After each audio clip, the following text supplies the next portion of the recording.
Hello, my lovelies. So, like I said in the last one, I'm going to go ahead and do a two-part, at least for this part, of what I'm going to entitle the Shadow Man. First of all, we're going to go ahead and lightly touch on who that is. And if you do know, you can go ahead and skip forward a little bit. If you don't, here's a little backstory. See, the Shadow Man has been around for centuries, as far back as if you do your research. It is a figure that is more commonly known with sleep paralysis.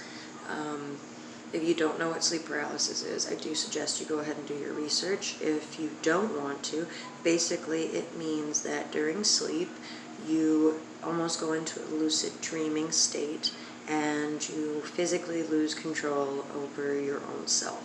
Basically, you are paralyzed, like it says in the actual name. And during that time, sometimes there's many that report seeing different apparitions. The most common one is the Shadow Man, which is why I bring him up in this.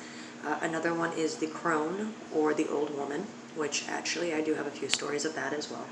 I personally did, and still do, experience sleep paralysis every now and then. So it's, to say the least, not a fun experience. And if you have experienced it, I would love to hear your stories about some of the things that you may or may haven't seen. I know the Shadow Man is something that I have seen for a lot of my life. We lightly touched on him in the first video that I did for you guys of my paranormal experiences. He is a usually all black figure, standing at least 6 foot or above. He wears a top hat or a hat of some fashion. I usually think it looks like a fedora, but it's just, or like a cowboy hat. It's the rim of it that makes me think that.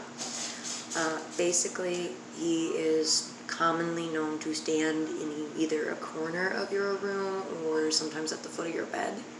He's not the only one that'll stand at the foot of your bed, but he's probably one of the less intimidating / scary ones. Just because he's commonly known for just staring or watching. Sometimes he's even called the Watcher. But basically, with my personal experience, you guys remember from the first video that I was experiencing a little girl. Well, at first, I did not know what sleep paralysis was.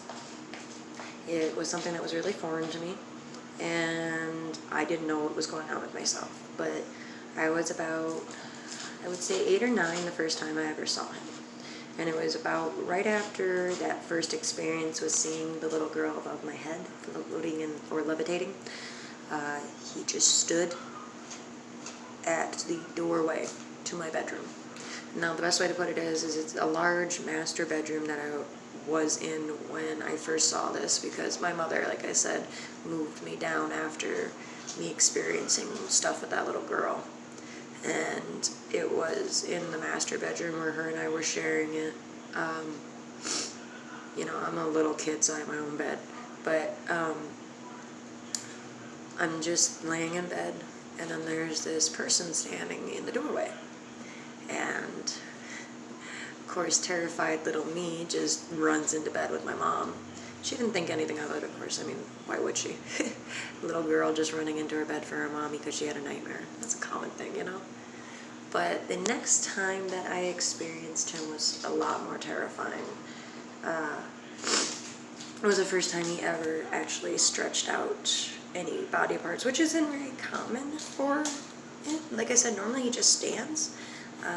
He stretched out his arm almost as if a come hither motion, and again terrified me. Of course, is never gonna, at 8, 9 years old, follow said creepy man that isn't really there.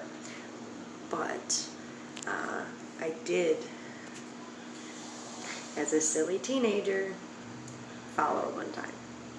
And let's just say following is not a very good idea.